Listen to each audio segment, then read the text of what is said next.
Merci beaucoup, Monsieur Charles. Mais nous avons remarqué que vous avez beaucoup de vidéos dans la salle de sport. Vous aimez vous entraîner. Tantôt, c'est le stade de Martyrs. Tantôt, on vous voit au niveau de Palais du Peuple.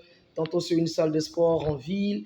Vous aimez vraiment passer du temps dans votre salle de sport. Alors, la question est de savoir pourquoi vous accordez beaucoup plus d'attention à cet entraînement, à ce fait d'aller dans deux salles de sport.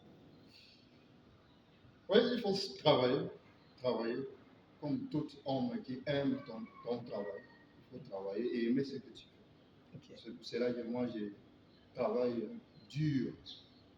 Et il y a même les gens qui ont travaillé avec eux, mes amis, ils me disent souvent, oh, Charles, tu travailles dur, il faut quand même un peu doser. Mais moi, j'aime le foot, c'est pour cela que je travaille dur. Parce que même pas aujourd'hui, même dans le futur, je crois que ça va tenir. Exactement. Et donc, si nous comprenons bien, les talents seuls ne suffit pas. Donc, en dehors du talent, il faudrait associer le travail. Et vous l'avez compris. Vous devez travailler dur et être discipliné. Surtout le foot. Abandonner les femmes. Abandonner Oh là les là. Ok. Et concentre-toi sur tes rêves. Ok.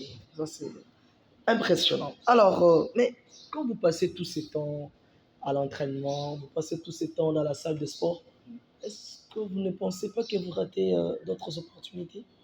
Quelle opportunité en dehors du football, monsieur le journaliste? Non, mais parce que vous êtes dans la salle de sport du matin jusqu'au soir, est-ce qu'il n'y a pas des avantages que vous ratez peut-être? Vous ne pensez pas?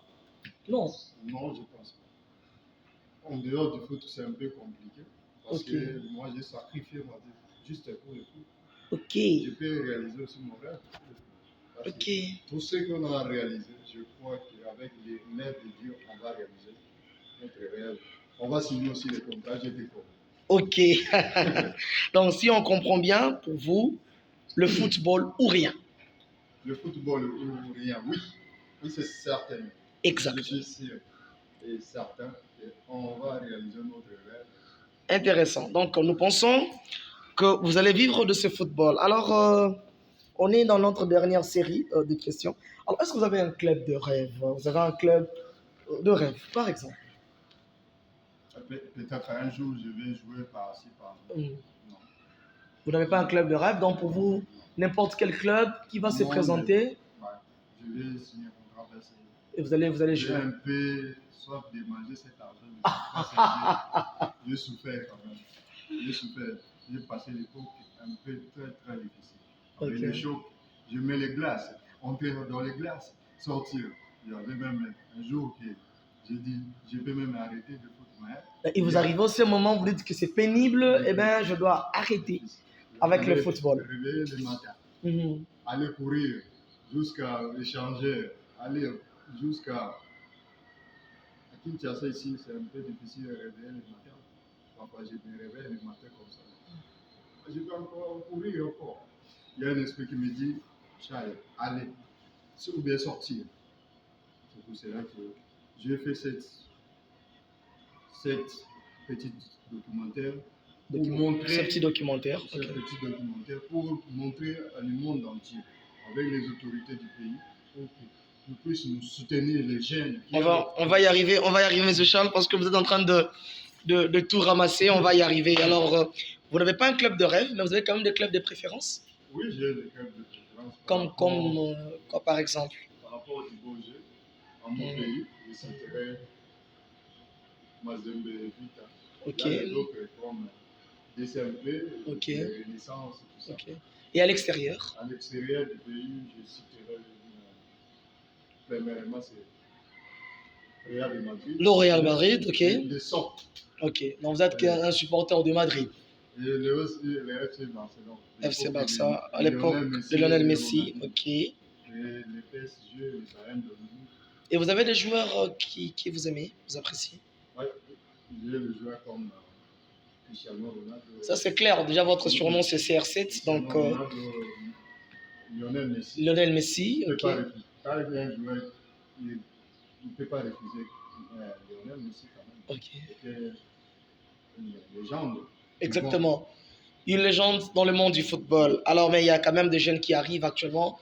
Est-ce que vous les appréciez également? Oui, j'apprécie les jeunes comme Bellingham, Bellingham, Vinicius, Vinicius, Rodrigo, Rodrigo, Haaland, Haaland, Mbappé. Mbappé, Foden, Ok. le vieux comme De Bruyne, c'était un magie du foot. J'ai oublié euh, le maestro, Modric Et Tony Kroos. Kroos. C'est très bien. Alors, mais on vous entend beaucoup plus parler de Real Madrid. Vous citez les joueurs de Real, vous parlez de Barça, vous parlez des Haaland, vous parlez. Mais est-ce qu'il serait possible un jour de vous voir jouer pour la RDC? Oui, c'est une hypothèse à ne pas écarter. Ok, une hypothèse à ne pas La écarter. manière dont les joueurs sont traités ne mentionne pas. Ok. L'avenir nous dira. Ok. Ou peut-être les joueurs par la couleur nationale. Ok. On va voir. Mais on va voir. Ici, quand tu es au Congo, quand on te sélectionne, tu peux même aller boire dans les bars partout parce que tu sélectionné. Donc, sélectionner un joueur en RDC, c'est comme un miracle. Un miracle, oui, comme un miracle. Mais Ok. il y a des joueurs qui viennent De l'extérieur, de professionnels, de pros, comme on le dit. Comme les vacances. Et ils sont facilement sélectionnés. Par rapport, ici, actuellement, au Congo, pour te sélectionner, c'est un peu difficile. Ok. Par rapport, ils visent que le dehors. Ok. Ah, je pense que c'est aussi un problème parce que nous avons des talents dans notre pays.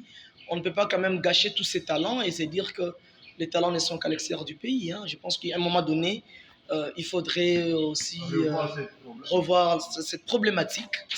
C'est intéressant. Alors, Monsieur Charles, merci. Nous allons avoir une dernière question. Vous parlez de Messi, vous parlez de Ronaldo, mais ces joueurs sont très forts sur des coups de pied arrêtés. Est-ce que vous êtes également fort ou bon sur des coups de pied arrêtés? Dire quoi qu'il soit ici. Par rapport, moi, j'aime pas me dire ou bien je suis bon. Mais je me limite par là. Je suis quand même parmi les bons. Je suis là. Parmi les bons sur coup de pied arrêté, vous êtes là.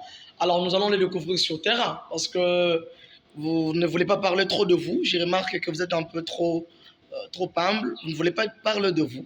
Alors, mesdames et messieurs, nous vous disons un grand merci pour cette séquence. Ce n'est pas la dernière émission que nous tournons avec ces grands footballeurs de notre pays. Il se nomme Charles Ilangayi Kenje CR7. Vous aurez le temps de découvrir les images de ces entraînements, les images de ces rencontres sportives. Et je vous promets que c'est un excellent. Moi, la première fois que j'ai tombé sur les images, je me suis dit, waouh, voici le futur ballon d'or. Alors, on va terminer avec un dernier message. Avez-vous un message à adresser aux jeunes talents, un message adressé aux autorités du pays? Avez-vous un message adressé à vos amis, à vos fans? On vous écoute, Monsieur Charles.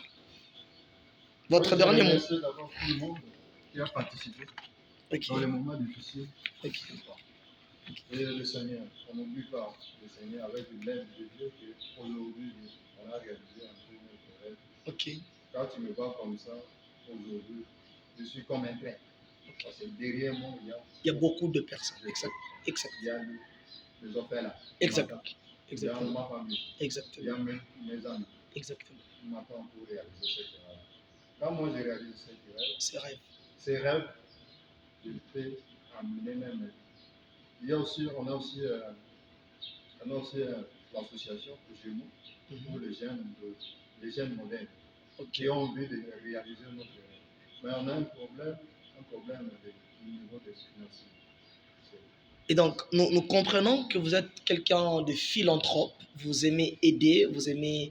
Parce qu'on on a appris que vous avez également eu, parfois, organisé quelques matchs de gala, de soutien, vous avez quand même eu le temps de visiter des orphelins, d'organiser certaines compétitions. Donc, et là, vous les faites avec vos propres moyens, les moyens de la famille, et vous n'avez pas de soutien. Alors, est-ce que les autorités du pays ne peuvent pas jeter un coup d'œil sur les talents qu'il y a en RDC? Parce qu'on remarque que de plus en plus, nous perdons nos talents qui vont ailleurs. Et est-ce que vous avez un mot à dire aux autorités du pays? Oui, j'ai un mot à dire à propos de ça. Parce que moi-même, j'ai vécu avec mes coéquipiers. Ils me disent souvent, Charles, allez faire ça pour que nous aussi, qui rêvent de haut, on va le voir, le réaliser. à travers tout, toi tu es comme un trait. Ok. Parce que actuellement au Congo c'est très difficile, à propos de, mais aussi les autres qui ont perdu leurs parents, mais aussi les autres qui ont perdu les mains. Imagine au Congo, il y a parfois, pour avoir un 500 c'est un peu difficile. Moi j'ai la leadership, Dieu m'a donné ça. Les gens ont vu aussi des transmis chez mes coéquipiers et aider chez les gens. Et je remercie d'abord le Seigneur, mes coéquipiers, ma famille, à tous ceux qui aiment le foot. Je dédicace à tout le monde, d'une manière globale. Voilà, merci. Il ne faut pas citer de noms, sinon vous risquerez d'oublier certaines personnes. Mesdames et messieurs, nous sommes à la fin de notre émission. Nous disons un grand merci à tous ceux qui nous ont suivis. Et la suite au prochain numéro. Ciao, ciao.